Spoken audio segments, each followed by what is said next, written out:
So, this video is the start of something a little different on my channel. Apologies to all those who subscribe for info on RC flying, this is nothing to do with that. Hopefully you'll find it of some interest anyway, if not, well, there should, all being well, be some more RC flying in the not too distant future. But this video is the start of a little series about model railways. In immediate terms, this came up because I was faced with spending a month or more, perhaps much more, almost entirely shut up at home with all my normal outdoor activities closed to me because of the COVID virus emergency, and I was looking for a project to keep me from going completely cabin crazy. Model railways were a fairly natural fit. I had been looking at some model railway stuff for a while and sort of half considering giving it a go, and I have some solid background. You could honestly say that I come from a railway family. My grandfather, my dad's dad, started working at the Midland Railway back in the 19th century, and I think probably his dad and his dad before him worked on the railways. By the time my granddad married my grandmother in 1910, he was already driving locomotives for the Midland, and by the time he retired, towards the end of the 1930s, he was a top-level driver with the London, Midland and Scottish, into which the Midland was folded as part of railway amalgamation in 1923. It's often recounted in the family how Grandad drove the Royal Scot Express on its English leg up to Carlisle and was never as much as 5 minutes off schedule. Grandad had 4 boys, my dad and his 3 brothers, and they all went into the railway except for the youngest, my Uncle Keith, who went straight into the RAF during the Second World War as soon as he was old enough.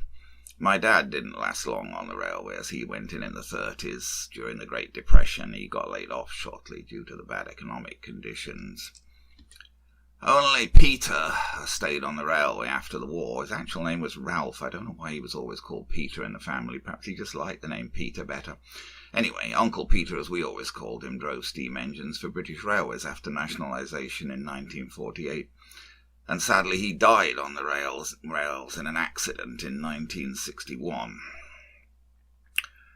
So I've certainly had a lifelong association with railways, and by railways I really mean steam locomotion on the railways of Britain. I grew up on a road where the Great Northern Line went under a bridge at the end of the road, and as kids we used to wait for the steam locos pulling goods trains to go by. We'd get up to antics somewhat irresponsible in hindsight, daring each other to run across the bridge parapet as the engine steamed out from under, or putting old British pennies onto the line when the train was coming so that the weight of the train would flatten them out into big thin copper discs.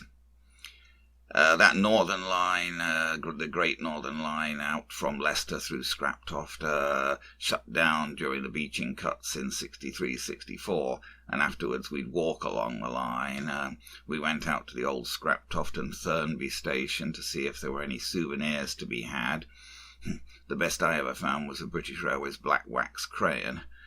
I've brought better souvenirs since. I have a railway clock in my living room that spent the best part of a century in a signal box on what was the Caledonian Railway, later part of the LMS, and then of course British Railways. It still has the paper inside with details of its location and purpose and how the signals should be set in its Caledonian days, and names of the staff carved and written on it going back many, many years. And on the doors is a British Transport police safety sticker from around the 80s.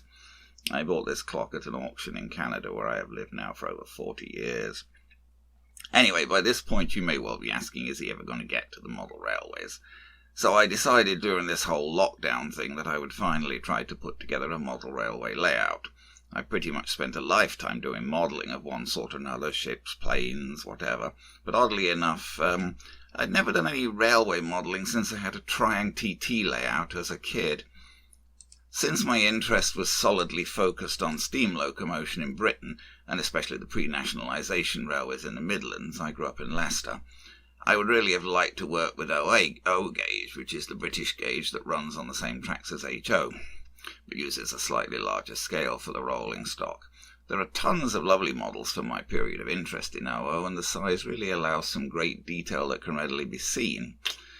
But unfortunately I had limited space to dedicate to this project. The best I could do was to clear a space in the middle of the living room, which could readily fit a layout of around 6 foot by 3 foot and perhaps a bit more at a push.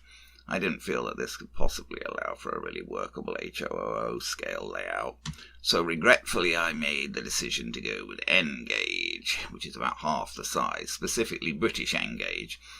As with OOO, in N, the British use the same track as everyone else, with 9mm gauge between the rails, but they use a slightly larger scale for the rolling stock, 1:148 as against 1:160, which is N scale for most of the rest of the world, well, Europe and America anyway.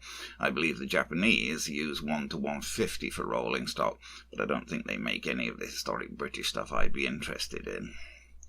Going with British N gauge allowed me to fit a layout with much more potential onto what turned out to be an 8 foot by 4 foot board, but it did mean that essentially I had to look to the UK to find all of my rolling stock, and even for sourcing from the UK, finding a good range of LMS, London Midland and Scottish stock in N gauge was not easy. It seems that quite a range was made at some point by various companies, but you can pretty much count on the fingers of one hand now the LMS locos that are currently available new, and all of them seem to be in basic black livery.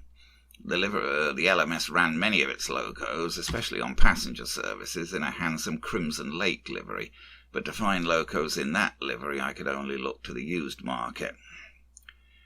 Anyway, enough of this preamble. The rest of the series will deal with the actual creation of my N-gauge railway layout and the various issues that I dealt with along the way.